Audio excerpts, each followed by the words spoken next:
put your hand flat against the inside wall of your house. Feel it. It's whatever temperature the room is. It gives you nothing. Now put your hand on the inside of an old stone farmhouse wall on a hot afternoon, and it's cool. Cool to the touch in August with no air conditioning running anywhere in the building. That wall is doing something your wall cannot do. It's holding onto the cool of the night and feeding it back to the room slowly all day long for free.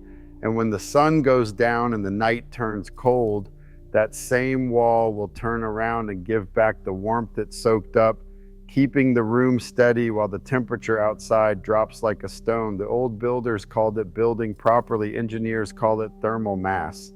And it is one of the most quietly powerful tools in the whole history of keeping a house comfortable, a wall that acts like a flywheel for temperature, smoothing out the wild swing between a hot day and a cold night, so the people inside never feel the extremes. Your house does not do this. Your walls have no memory. They let the heat through in hours and hold nothing. And that, more than almost anything else, is why your machine has to run all day to do what a thick wall used to do for nothing. In the last video, I took you up into the attic, the breathing house, the stack effect, hot air rising out the top. Before that, underground to the cellar and the spring. This time we are going into the bones of the house itself, into the walls, because the wall is where one of the oldest and most misunderstood pieces of cooling knowledge lives. And like everything on this channel, it still works exactly as well today as it did 300 years ago. We just stopped building it in because something faster and cheaper came along. Let me explain the flywheel, because once you see it, you can't unsee it. Different materials hold heat very differently.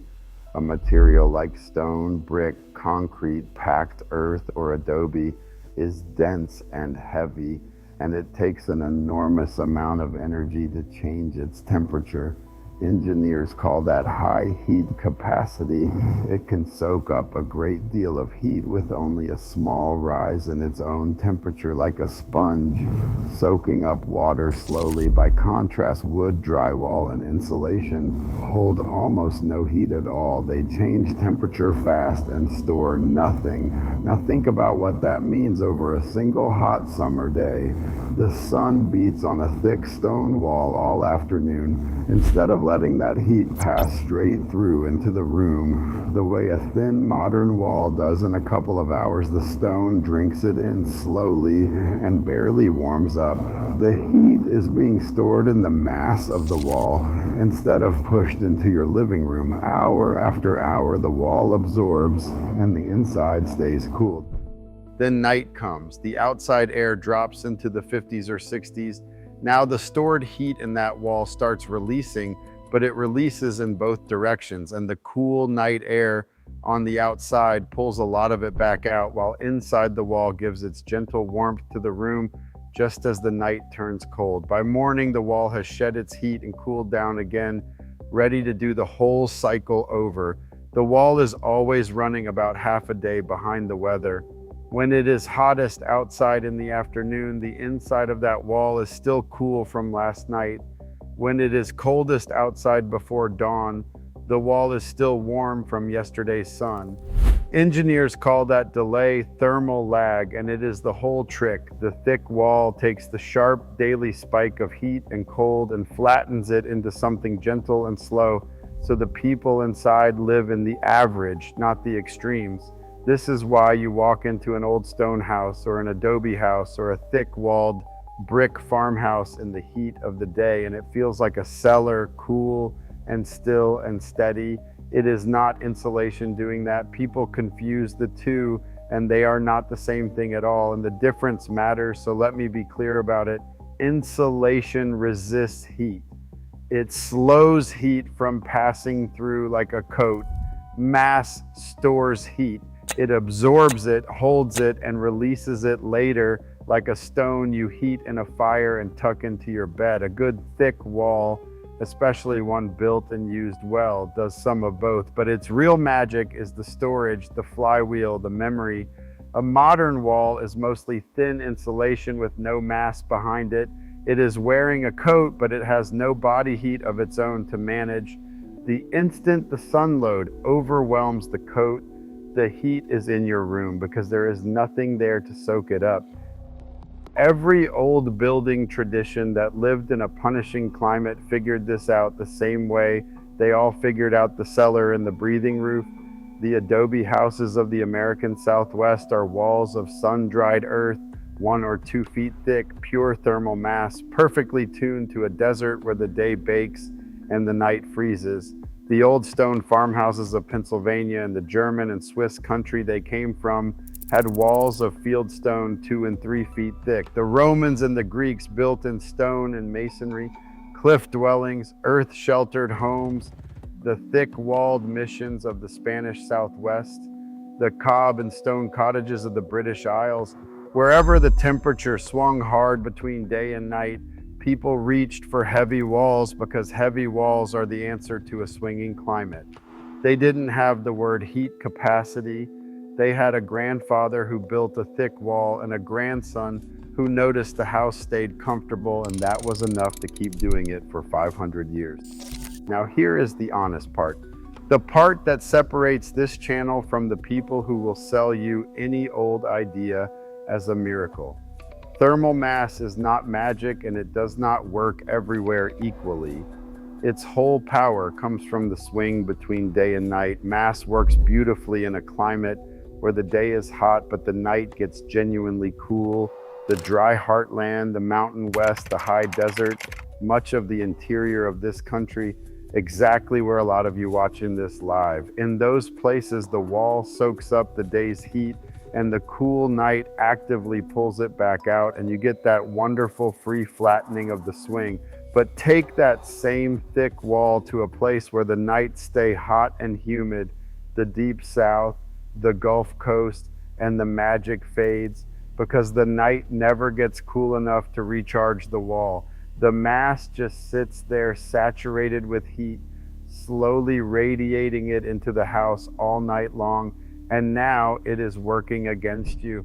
In a hot, humid, sticky climate, a heavy wall with no night cooling can actually make things worse. And the better answer there is the breathing, ventilated, lightweight approach we talked about last time. I am telling you this plainly because it is true, and because a man who is lied to about where something works will rightly stop trusting everything else you say. Know your climate. Mass rewards a big day-night swing and punishes a climate that never cools off. Let me make the flywheel concrete because the numbers tell the story better than any adjective.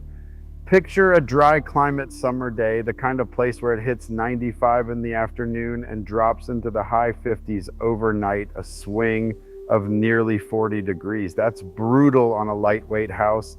The thin walls follow the outside within a couple of hours. So by mid-afternoon, the inside is climbing toward the 90s and the machine is roaring. And at 3 in the morning, the same house has gone cold. The people inside ride the full 40-degree roller coaster minus whatever the machine claws back. Now put those same people in a thick-walled adobe or stone house in the same spot. The inside barely moves.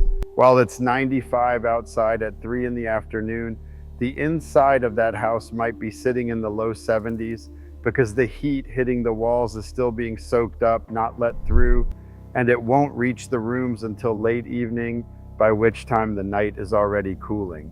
At dawn, when it's high 50s outside and the lightweight house is chilly, the thick house is still in the low 70s, coasting on yesterday's stored warmth. The outside swung 40 degrees. The inside swung maybe 8 or 10. That's the flywheel in plain numbers. It didn't add cooling or heating. It just refused to let the extremes through, and it did it with no power and no moving parts. I'm giving you ranges, not a single magic figure, because the exact numbers depend on your walls, your climate, and your habits. But the shape of it, the dramatic flattening of the swing, is real and measured anywhere people have studied these buildings. And this isn't only old knowledge gathering dust. It's the exact principle behind modern passive solar design, which is a real practice discipline today. Passive solar builders orient a house to the sun, put their glass where the winter sun can reach it, and place a thermal mass, a thick concrete or tile floor, or a masonry wall, right where that sunlight lands, so the mass soaks up the day's warmth and releases it through the cold night. In summer, they shade that same glass and use the mass to hold the night's cool. It's the adobe builder's instinct turned into engineering with the same physics underneath. The reason I point this out is that it's the proof the old way wasn't superstition. Give a trained designer modern tools and a free hand, and they reach for the very same heavy materials in the very same places, because heat capacity is heat capacity in any century. So what happened to it? Same honest answer as every other thing we've recovered on this channel. Nobody banned thick walls. What happened is that we learned to build fast and cheap. The balloon frame and then the platform frame, the stick-built house, a skeleton of 2x4s wrapped in sheathing and drywall and a layer of insulation, could go up in a fraction of the time and a fraction of the cost of laying up 2 feet of stone by hand.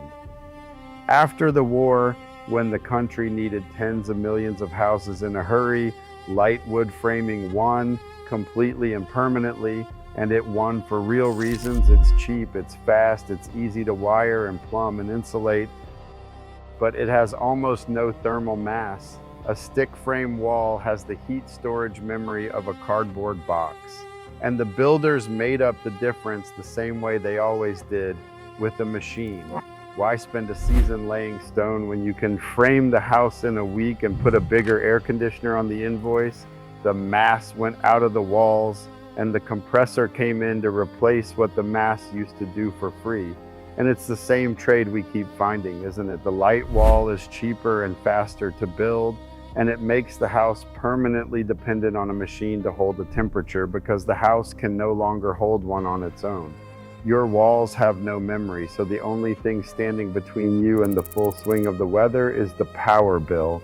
The stone house held its own temperature through a blackout, through a heat wave, through whatever the sky did, because the comfort was stored in the walls, not piped in from the grid. We traded the flywheel for a subscription, and most people never knew a flywheel had ever been an option. So if you are sitting in a stick frame house built in 1980 thinking, this is wonderful for someone who owns a stone farmhouse but useless to you, stay with me, because you can use this principle without tearing your house down, and some of it costs nothing at all. You are not going to wrap your ranch house in 2 feet of field stone. You do not need to. You need to understand what mass does, store coolness, release it slowly, flatten the swing, and then add mass or borrow it where it counts.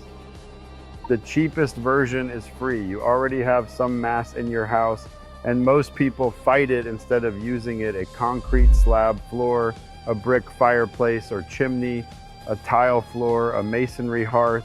Those are thermal batteries sitting in your house doing nothing.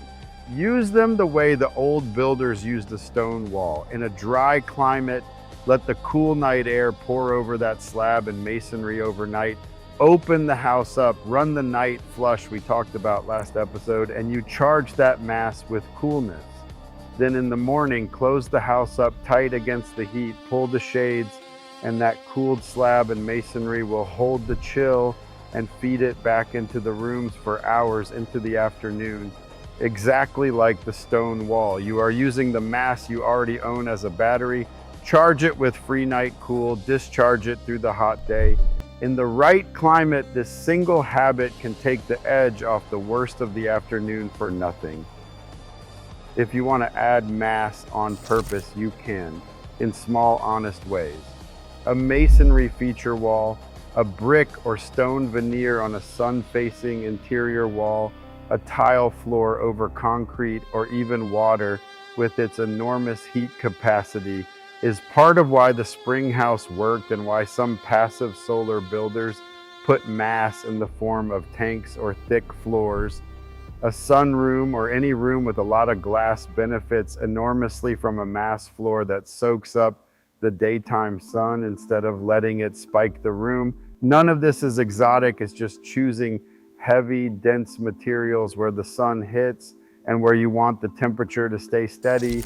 And if you're ever building or renovating, this is the moment the knowledge pays off most, orienting the house, placing the mass where the sun loads it, the way passive solar designers do today, using the exact same physics the Adobe builders used by feel.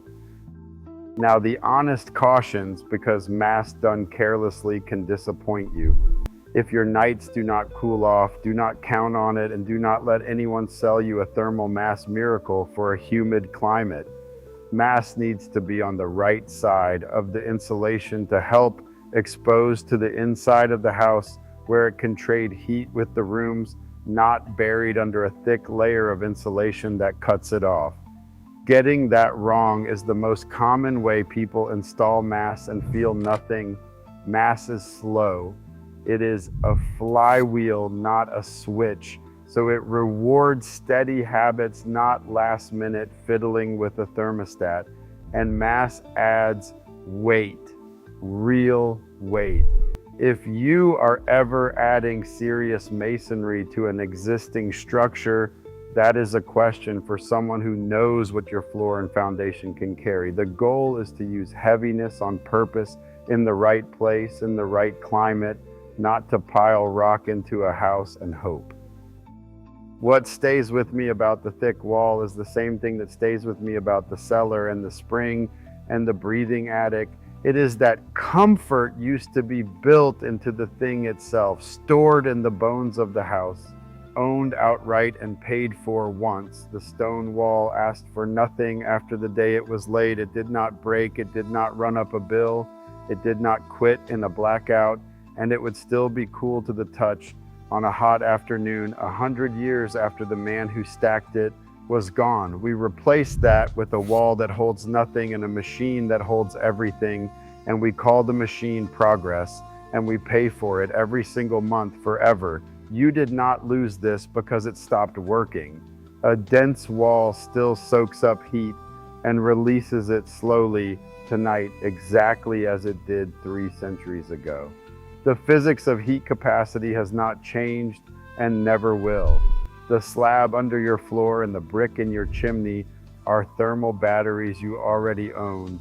The night air is still free. We just stopped building the memory into our houses and started renting it from the power company by the month. So here is what I want from you. Tell me in the comments what your house is made of and what your nights do in summer. Do they cool off or stay warm and sticky? That one answer tells you almost everything about whether mass will work for you. And if you grew up in a thick-walled house, a stone place, or an adobe or an old brick farmhouse, tell me what it felt like inside on a hot day. I read every comment, and somebody who just found this channel needs to read yours, because that is how the knowledge comes back, one wall, one house, one climate at a time. And subscribe, because next week I am leaving the house itself and going to the water. I will show how the old places got clean, cold drinking water out of the ground with no electric pump and no power bill, using nothing but the lay of the land and a couple of principles you can still use today. It is the same idea as everything we have covered. The answer was in the ground and the design all along. I'll see you there.